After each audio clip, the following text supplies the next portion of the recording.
been another funny weekend weather-wise. It's pretty windy again at the moment, and it keeps looking like it's going to rain. But I have been out in the shed. My little roller, I did put the pins through. Somebody did mention in the comments that those should be taper pins, and the pin that I pulled out is actually a taper pin, but the holes are so flogged out. I'm not sure how good the taper is, so I ended up buying some metric roll pins and was able to put those in there, and they seem to be holding pretty well. They just have to stop the gears rotating on the shaft, but I haven't actually made up the wheels for it yet.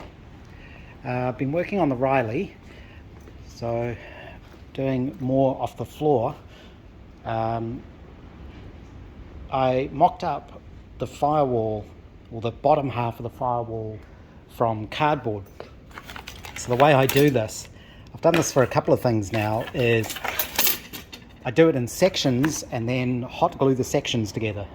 So it ends up being a mess, but it gives you the right shape. And then I usually transfer that to another piece of cardboard to check. And then when I'm happy with that, I transfer it to the metal, aluminium in this case, and cut it out. And this is one piece, and you can actually get it in place with the front half of the body here. It is a little bit like playing Tetris, and I don't know how easy that'll be once the skin is on it. But the idea is that goes in place first, and then the body goes on afterwards.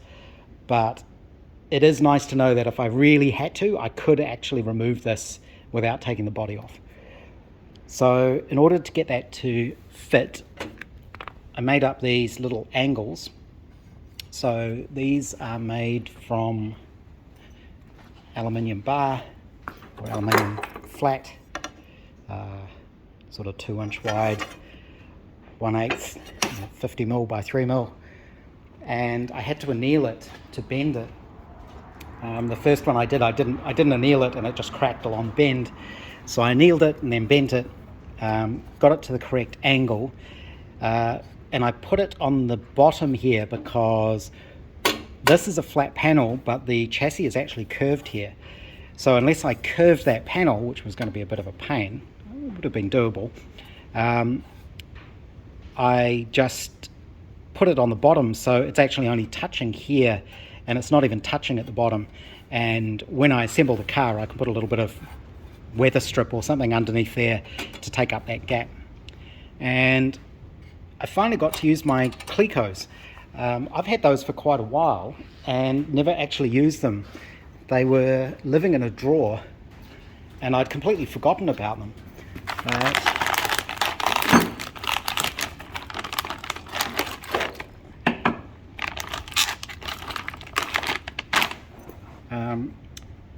These are the Clecos, and inside here there's a spring. I'm guessing most people probably know about these, but in case you don't, and then you use these special pliers, which is pretty hard to do one hand. So let me see. So the special pliers push down the end, and those little jaws open up. And what you do is you focus on them. You drill a hole, in this case 1/8. They come in different sizes, and you open them up and you plug that through the hole and then let them close up, and they'll grip the panels together, which is really cool, and they actually grip really well. I was surprised how well they actually hold. You can also get little flat clamps that work on the same principle. You sort of open and close them like that.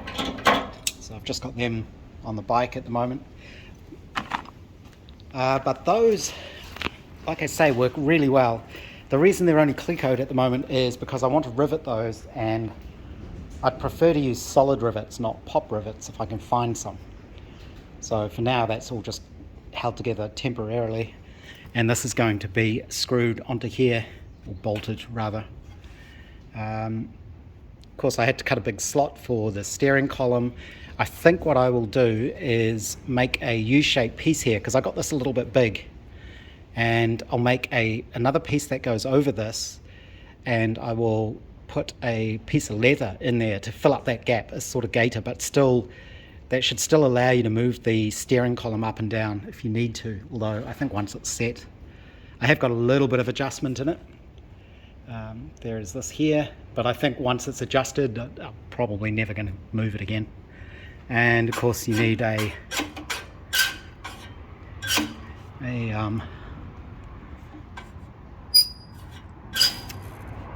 cutout for the throttle linkage. I haven't got that hole in quite the right place, which is why it's scraping like that. So again, this I think I'll make a little sort of doubler piece and have a little leather gaiter type thing there just to block the hole. It's going to be hard to block all the holes because you've got all the pedal assembly there. So that's in place. Again, maybe I can put a strip of leather or something to go over this to sort of fill that up. That hole is for the tachometer drive. There will need to be other holes for electrical stuff that'll have to come up there somewhere. Yeah, I'm going to have to figure out how all of that goes and where all of that goes. The other thing I still need to consider is where the fuel line goes, because the fuel line is going to come up this side probably and have to come through there somehow. So hopefully there's still a gap through there so I can bring that up here. This will also have a piece of angle. I haven't got the angle yet, hasn't arrived, on the top, and that will join on to the bit that goes on the firewall. And then the sides I'm going to leave open, but I will have removable panels, I think, that go in here. I may not even need those. You know, once the bonnet closes this, that closes that side up. But the originals did have that closed off, so that's I'm trying to replicate the originals. And the doors. So these were the original latches I was going to use. They're called spoon latches, but these ones in particular take a heck of a lot of force to actually close them or get them to move. I think I measured it about 7 or 8 kilograms. So I ended up buying these ones, and these are much softer, which is what I need, because effectively you have to be able to slam the doors closed or push the doors closed gently, but you need that to move out of the way.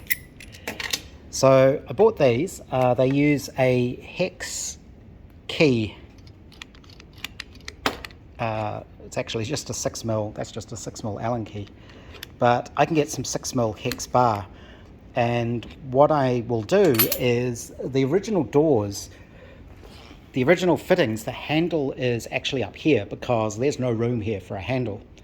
And so the handles are up here. I've ordered a couple of proper vintage style handles. They just look like little paddles. They weren't too expensive, 16 quid each, something like that. But then of course it's like that again for postage. But that's what I need to do. So what I will end up doing, I think, is this all gets a little bit tricky. So these were the original striker plates I had. This is one of these areas where the rules get a little bit complicated here. Because I am building a replica, I think I could actually get away with just a single door type striker plate where there's just a hole. I need to check that. But I think what's nicer is using these so-called double click striker plates. So as the door closes, it closes on the first click, and then you push it further to get it to fully close. The same place I got these latches from, I got these locally from a company called Comac. They're really good for hardware type stuff, hinges and latches and all sorts of little fittings and plastic bits and pieces. But they've got a really good website. They actually have videos of every single one of their products and CAD drawings, so you know exactly what you're getting. So they had these and also these smaller striker plates. And the reason this gets complicated is because if we look at the door, I've only got so much room here, and these striker plates are quite long. These other ones are a little bit shorter, and because of the way the lock works, you can see the lock sticks out quite a long way from the timber. So I have to get it so that the outer edge of the door is just proud of the body, because the back edge of the door overlaps, which becomes important later as well. So that changes the position of that little striker. So what I've figured out is, based on the thickness of the door and the body, this is how I think I'm going to do it. These are my mock-up pieces. So this is the striker. Now that has to be mounted flush. I did think I could how do I explain this? The problem is this has to stick out, or the lock has to be further out this way so that it'll catch, which means it's not flush inside the door. I don't have enough depth there to make it all flush. So the lock is going to stick out a little bit. And you could say, well, you could set it more into the door if you moved the striker plate further this way. But you can't do that because, so my original thought is I could gain maybe 1/4 of an inch or 1/8 of an inch by having this sticking out further, but you can't, because the back of the door has a lip on it, and that lip has to, when the door closes, the lip is flush like this, so you can't have anything sticking out here. So the way I'm going to do it is I'll inset the striker plate slightly. This is about 1/4 of an inch, and that gives me, it goes that way, that closes up this gap here. The lip on the back of the door is about 3/4 of an inch, so I need it to, for that gap to be enough that that 3/4 inch strip will sit on top of the outside of the body and hide all of this, because it's just a smooth line. So I'm going to inset that a little bit, and I'm going to inset the lock into the back of the door, and like the hinges, because of the way they're set in, I should be able to shim this. I can put shims underneath the lock mechanism so that when I actually assemble it all, I can make sure that I can pack out the lock or bring it in to get the door to sit exactly where I need it to sit. Obviously you don't want this too far out, because then the door will rattle. I don't think there's any sort of weather stripping or anything in there. Maybe what I can do is run a very thin strip of rubber on the inside of that flange or something like that. I do actually have little door buffers that I can use. They're sort of little triangular type things that you can use as well. So maybe I'll be able to use those. But by making this shimmable, I should be able to adjust it correctly and get everything to sit flush when the door is shut. That's the plan. And for the handle, I will pocket the inside of the timber inside here, so that the little shaft, it doesn't need too much motion. That's enough to open the door.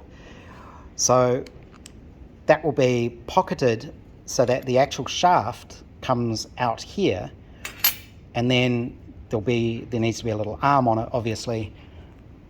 And inside the door, I will make a plate that screws onto the top here, and that's got the handle on it, and there'll be a linkage between the two. I think that's how that's going to work. And then I've got the door lock in the proper place. I've got the double latching striker, which I'm pretty sure I need to get this registered. You don't need burst proof locks. If you're building a hot rod or a car like that, you do need burst proof locks. but they actually have an exemption to say, you know, obviously that doesn't make sense in a timber-bodied car, but I think you do need the double striker ones. I will check that, because if I can just fit a standard sort of striker plate here, that would be easier, I think. But I'd need to see if that's allowed. So I think that'll work. Little pocket in there, so that the linkage is all inside the door. And then when I do the actual door trim, because there is a trim panel, I think I'll just have to either make a little pocket that goes over this, or you just have a little cutout so you don't see that, you just see that part of it. I think that'll work, but it takes ages to get all of this sorted out and get it right, because I don't want to mess it up. The other thing I will have to do is, I made little pieces somewhere. I have had a cleanup, but I'm still losing things. So this is probably the gauge steel I'm going to use. It's 1mm steel. That seems to be what they used originally. I may order some Zinc steel though, which is that it's electrogalv steel, so it comes with this zinc coating on it, this stuff. I think this is 0.8. I'd have to measure it, so that's a bit thinner. I could make it from 0.8, I suppose, but it's a replica, so I'll use what they used. And I made these little pieces just to get an idea of what my gaps look like here. So obviously you need room for the two bits of the door skin to not hit each other. So I need a little bit of a shim in there, I think.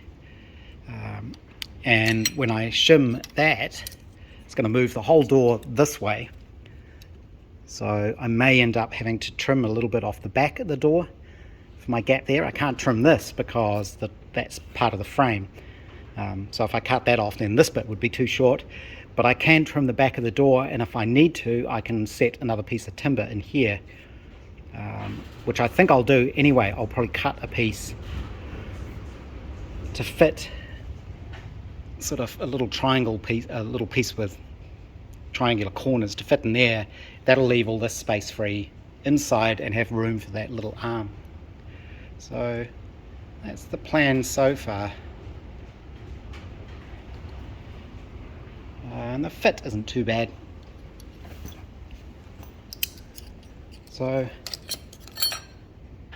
yeah, I think that's kind of it for the moment on the Riley. When I order new steel, I haven't got the right gauge steel to make the petrol tank. That's the other thing I need to do. So I'll make that from steel, because I can weld it together. I think it's getting spiders on it.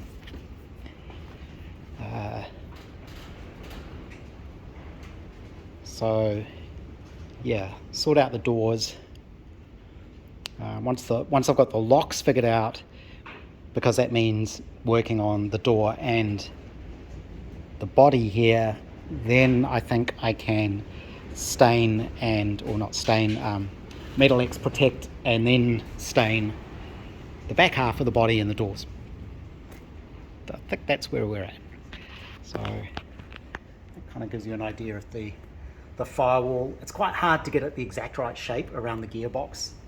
I did also end up remaking this half of the end of the passenger floor, just to get it fitting a little bit tighter around there.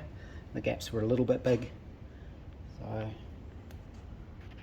but I'm pleased with how that's looking so far. I think my phone settings have been a little bit messed up, so I'm not quite sure what this film is going to come out like. But I have bolted the vertical piece of the firewall in place just to see what it's going to look like, and temporarily put a piece of cardboard to show how the top piece of that will go. You can see there's a bit of a gap there at the moment. This top piece is measured so that between there and there and between there and there should be the same distance, so that the firewall and this are parallel. So once that closes up, it's a bit hard to do, but there's a little bit of flex in everything, and you do kind of want this to move because the body is going to move separate to the chassis. So that's one of the reasons none of this is actually bolted to the chassis down here. I want this whole structure to be kind of free floating. It's attached to the frame, not the chassis, if that makes sense. So that kind of shows where that shelf will be. I've been pretty good up until now about keeping everything symmetrical, but somehow, and I haven't figured out where it's gone wrong yet, the angle there is far more than the angle there. And like I say, I haven't figured out where. So this piece is the measurement across the top there is the same as across the bottom. And as far as I know, it is square on the corners. So that should come up vertically. The body should be symmetrical, but maybe something's gone a little bit strange there. I'm not quite sure, because the distances are correct. So from the corner there to the outer edge of the firewall is the same as the measurement from there to the outer edge of the firewall. It's 1 inch in both cases, but that angle isn't the same, and I can't quite figure out why. The sides are vertical. I've measured them with a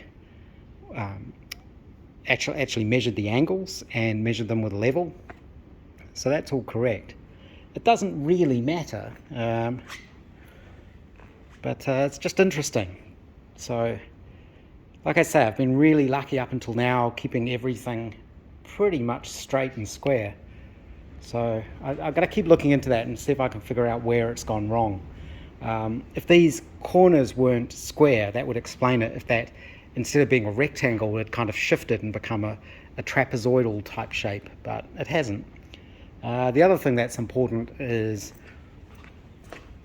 will the bonnet clear it? Because the bonnet, of course, is straight, otherwise the hinges won't work, and you have to make sure there is clearance all the way around, which there is, so that's good. On this side, it's going to be interesting because you need a big cutout, obviously, for the exhaust. So here, it gets pretty close on this side, but it will clear. So exactly what's happened there, I'm not quite sure. But we shall see. But yeah, that gives an idea of how the firewall inside the bonnet will look. Like I say, I'm going to close off around that. And there will be separate little pieces that screw onto the side. One of the reasons these are separate pieces is because to bolt all of this together, or to screw it all into place, you need to get inside here. So if I leave these as separate sort of bolt-on panels, it means you can take them off and you can get into here, which is good. So yeah, it's come out pretty well.